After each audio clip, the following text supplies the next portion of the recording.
Happy New Year! Also a very belated Merry Christmas. So I was gone for a little while. I took a bit of a holiday. It was kind of like end of the year exhaustion because I was literally sleeping at school because I couldn't sleep at home because I was just thinking about stuff and I was stressed and blah. So I was exhausted. I needed some time to just think and figure stuff out.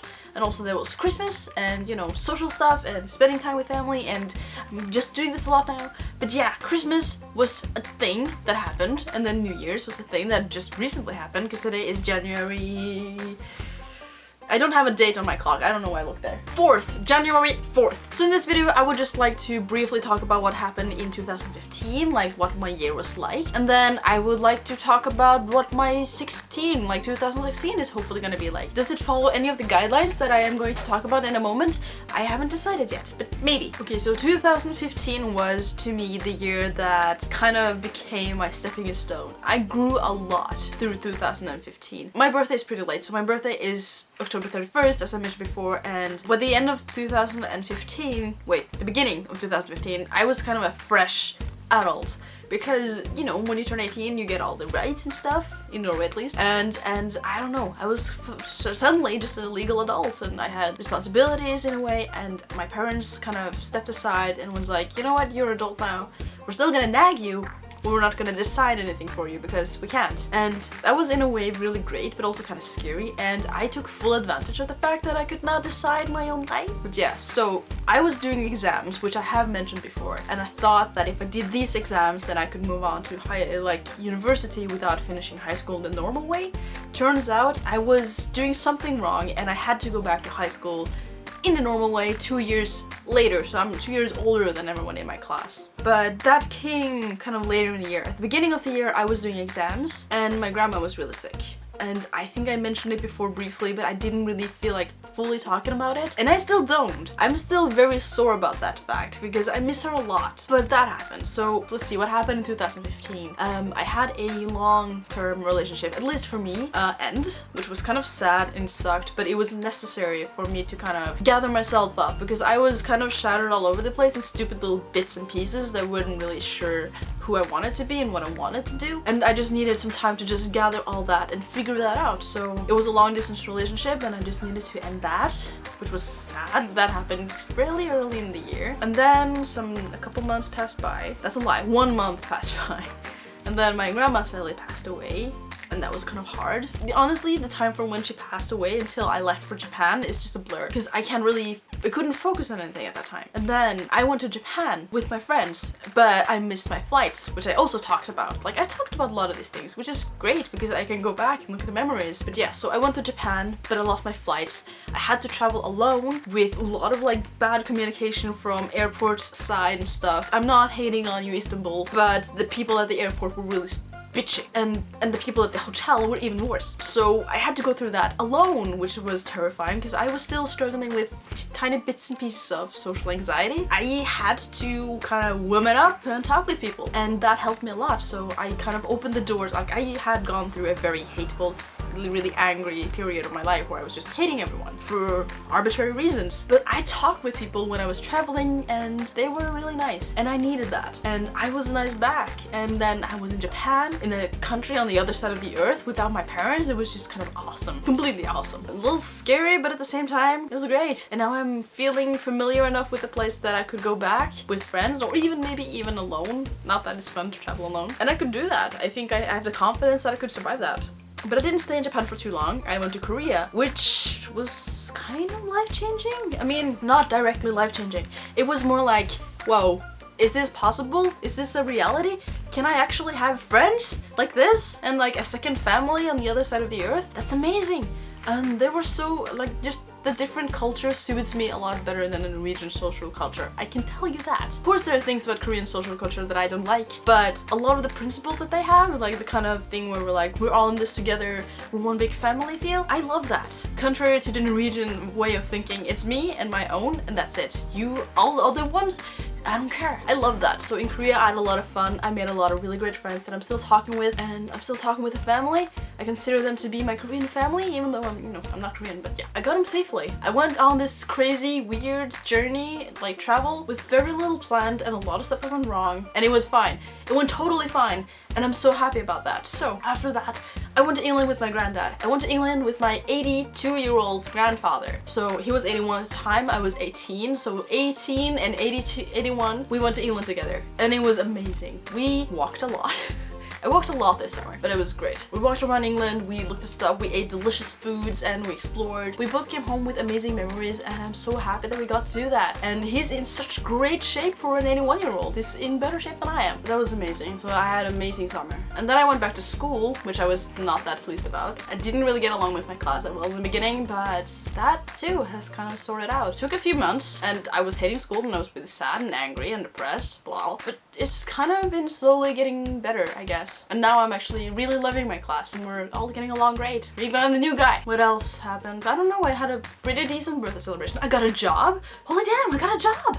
And also I got kind of a profession. I've got to the point where I'm just right in front of releasing my very first book. My very own first book, which is so great. I'm so happy. It's gonna happen this year. So yeah, I got a lot of stuff kind of building up in 2015. I feel like 2015 was kind of my stepping stone. I have the chance to leave because now I have a job, so I have money, I have an income, which is great. I'm finally getting along with people at school, which means that school is gonna be less of a hell for me. And then yeah, I don't know. And then I'm releasing a book, which is gonna mean that I can finally say that I got my dream to come true. One of them. And then I can find another one, and she's that. So that was what happened in 2015. Briefly speaking. And now I want to talk about what's gonna happen in 2016. Okay, so 2016, what's that gonna be like? Well, I don't quite know, but I do know a few things are gonna happen. One, book publishing is happening because I'm doing it myself. So I feel I'm debating how real it is because I'm doing it myself. I'm paying for them to print my book, then I'm gonna sell it to everyone I know. Then I'm gonna force them to sell it to everyone they know. I'm gonna hopefully be sitting with some profit at the end. If not, then at least I gave a book. There's gonna be a physical book, hardcover book with my name on it and my content within. And that itself is a dream coming true. I'm debating on not if it's actually my dream coming true because it's not a publisher. I'm not doing it through a publisher. I'm doing it myself through my own business. I don't know. I'm debating that a bit, but either way, it's a book with my name on it. It's a book that's printed professionally with my name on it. And I'm ready for that. I'm really ready for that. Happy about that. Excited about that. So that's gonna happen soon. What else is gonna happen in 2016? Well, I'm thinking of kicking up a gear or two with video making. And by that, I mean videos. I want to make those. I mentioned briefly at the beginning that I have this thing, guidelines of mine for my channel now. This is great. Basically, if I want people to watch my content, I need to be able to, one, sell it easily, which means it can't be too difficult. It can't be like, you want to share it with your friend, but you spend 15 minutes explaining what it is. That's not really gonna work. So I need to be able to explain it quickly, and to do that, I need to have my content kind of concentrated on something, and also it needs to cover a need of yours of any kind, whether it's the need of information or guidance, inspiration. Those are the guidelines that I have. So I sat down and I thought, what do I want to do with my content? What do I want my content to be? Always. And I came up with 4 things, and those are inspiring, entertaining, informative / guiding, or informative / guidance. Those are my guidelines. Those are the things that my content should always be. One of those at least. And those kind of cover everything, to be completely honest with you. They cover everything. Because anything can either be informative or inspirational. Like, inspirational is kind of like a loose term, but it helps me to kind of concentrate my focus in a way. I can say that, oh, I really want to make a video about a game, but it wouldn't fit my channel. But then I can look at this guidelines and make like, okay, what can I do for that video to become, like, to be within these guidelines? I could make it entertaining. So I could like just make it entertaining, maybe funny, do stuff that's funny, make comments and stuff. Maybe I want it to be informative / guidance. I could do a critique of it, talk about it, show and tell maybe. It's just a great way for me to kind of make my content actually fit a need of someone and not just do it for the sake of it. So yeah, videos probably gonna happen, books probably gonna happen. I'm probably gonna do more than this one that I'm printing right now. What else am I thinking about, you may ask? Travels, always travels. It's become a great passion of mine, a great dream of mine, and it's definitely going to happen. I'm debating if I have to travel this year. I've been telling a lot of people that I will, like my friends in Korea. I've told them I want to come next year. I got a job now. Maybe I can save up the money, I can come visit. And they're like, oh, that sounds great, do that. And I'm like, yeah. But now my Korean family said that they would come visit Norway in Yorum, which I think is summer. I didn't check. Yorum, summer? I think so. They're gonna come visit Norway in summer, which means that I get to see them again without traveling to Korea, which is great. But I'm thinking maybe taking a Korea/Japan trip in fall. I was gonna do it in spring. Don't have the money right now, so maybe in fall. I'm gonna have to start paying taxes this year, which is gonna be a challenge, but you know, I don't wanna. I really don't wanna. I'm part of the society. I need to. If I go traveling again though, I will definitely prioritize making travel videos. I wanna make travel videos. I really do, because they fit all the categories. Like I would do some that are just kind of like, whoa, this is a beautiful place. Those would be inspiration, but also entertainment, because it's fun to look at, but it could also inspire you to travel, which is great. And then I would make videos where I just talk like, how much does this cost and where should I do this and how do I do this? Because I'm getting kind of good at travel. I mess up a lot, but I always get out of it, and from that I learn. So I know how you can survive your worst travel nightmare. Maybe, almost, probably. So if I travel, I'll make travel videos, which is gonna be great. And I don't know, I just like making videos. It's become kind of like a settled part of my life. Like, I can't really imagine just quitting right now, because I've been doing it for a year pretty regularly, especially the last half year has been very regularly. And I've been loving it, I've been liking it, and even though people don't typically watch that much or comment that much, I don't really mind. It would be great if you did, but at the same time, I just like just kind of expressing myself. I'm happy about that. I'm excited about 2016 because I feel like this is the year, like now I have the tools. 2015, I was a stepping stone, I'm up there, I got the tools in my hands. Now, I'm not gonna punch you. Now I can just fly, maybe, and then stoop first down, but you know, fly first. I'm kind of excited and I'm really ready.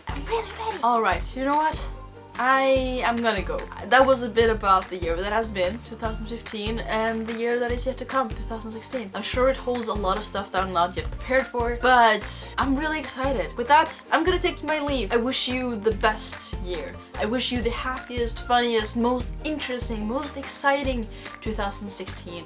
And yeah, I'll see you around. Okay? Bye!